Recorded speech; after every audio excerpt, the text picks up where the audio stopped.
Prova de literatura, primeiro semestre da Fundação Getúlio Vargas. Vejamos, a prova apresentou 6 questões de nível razoavelmente fácil, mas bastante bem elaboradas. A começar com a questão número 20. O enunciado pergunta o seguinte: a escassez de adjetivos tem valor estilístico em qual obra? Entre as alternativas, nós temos lá, alternativa A, Os Lusíadas, B, O Primo Basílio, C, As Cidades e as Serras, D, Vidas Secas e E, Iracema. O Primo Basílio e As Cidades e as Serras, como sabemos, são romances realista-naturalistas, nos quais são enormemente valorizados os elementos descritivos, portanto, presença frequente de adjetivos. Iracema, tipicamente romântico, também explora a exaustão, o processo de adjetivação. E Os Lusíadas apresentam vários trechos com elementos descritivos.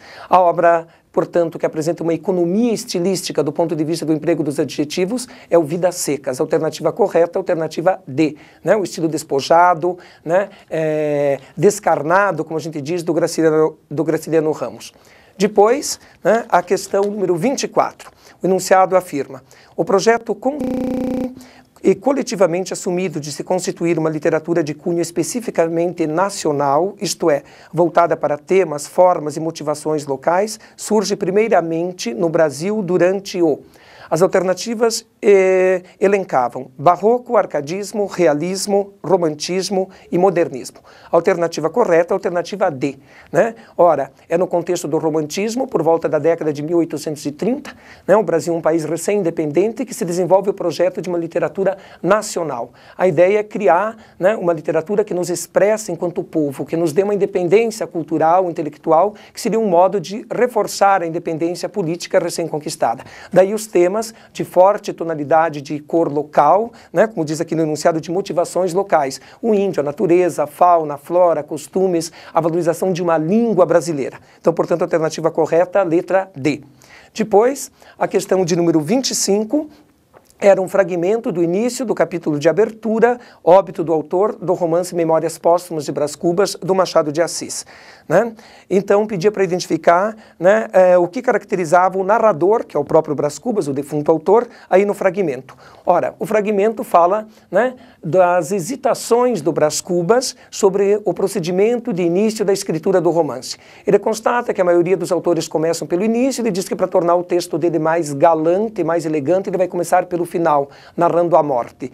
Diz que esta também é a referência, a diferença, melhor dizendo, radical entre o romance dele e o Pentateuco. O Pentateuco, que constitui os primeiros 5 livros do Antigo Testamento, começam pela origem das coisas, a origem do mundo, a origem do homem. Ora, quando o Brás Cubas faz a questão de ressaltar a diferença entre o livro dele e o Antigo Testamento, em outras palavras, ele quer dizer para o leitor que a história dele pode ter a mesma importância que o conteúdo do Antigo Testamento. Como nós sabemos que ele consumiu a sua vida em torno de um conjunto de vaidades, sem sentido maior, isso acusa o seu exibicionismo, o seu desejo de dar uma importância maior aos seus atos, revelando a prepotência, a arrogância que o caracteriza ao longo de todo o romance. Portanto, a alternativa correta, a letra A, um narrador exibicionista que trata de levar vantagem o tempo todo. Depois, nós temos um fragmento do romance O Ateneu, do Raul Pompeia, do final do século XIX, conjugando elementos realistas, naturalistas, expressionistas, impressionistas.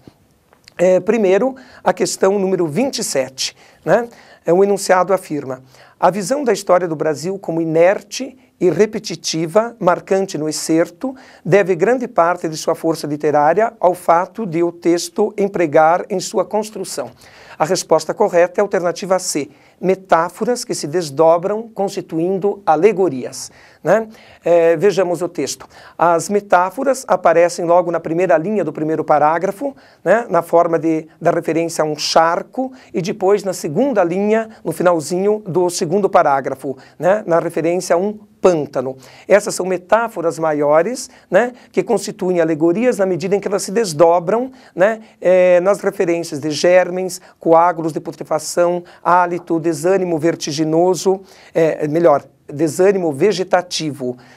Então, essas referências que remetem ao naturalismo e que são empregadas na forma de metáforas desdobradas, constituindo alegorias. Então, número 27, a alternativa correta, alternativa C. Depois, a questão número 28, uma mera referência histórica. né? Considerando-se tanto o contexto histórico em que surge o Ateneu quanto as opções políticas de seu autor, conclui-se que a crítica áspera proferida pelo locutor do trecho dirige-se finalmente, né?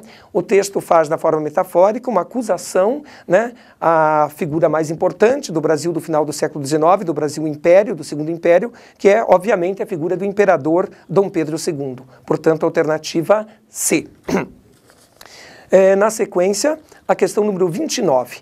O enunciado diz: no contexto do excerto, desse fragmento então do Ateneu, o locutor virtualmente polemiza com uma premissa ideológica do naturalismo ao postular que o locutor, já que o texto aqui aparece na forma de um discurso, polemiza na medida em que ele nega a influência direta do meio sobre o comportamento humano, que é um preceito do determinismo tipicamente naturalista. Portanto, a alternativa B, a influência do meio físico não é determinante para o curso da história. Isso pode ser comprovado, né, no texto, na abertura do segundo parágrafo. Vejamos, e não é o teto de brasa dos estios tropicais que nos oprime. O teto de brasa é o sol, os estios tropicais, a referência aos verões, né, ao clima tropical. Ele quer com isso dizer que o homem, né, do Brasil não está sujeito à influência direta do meio da natureza. Portanto, a alternativa correta, alternativa B.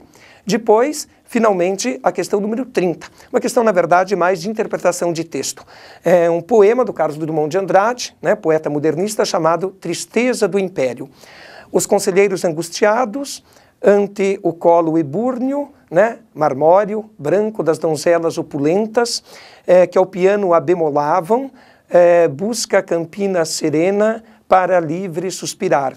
Esqueciam a guerra do Paraguai, o enfado bolorento de São Cristóvão, a dor cada vez mais forte dos negros, e sorvendo mecânicos uma pitada de rapé, de fumo, sonhavam a futura libertação dos instintos e ninhos de amor a serem instalados nos arranha-céus de Copacabana com rádio e telefone automático.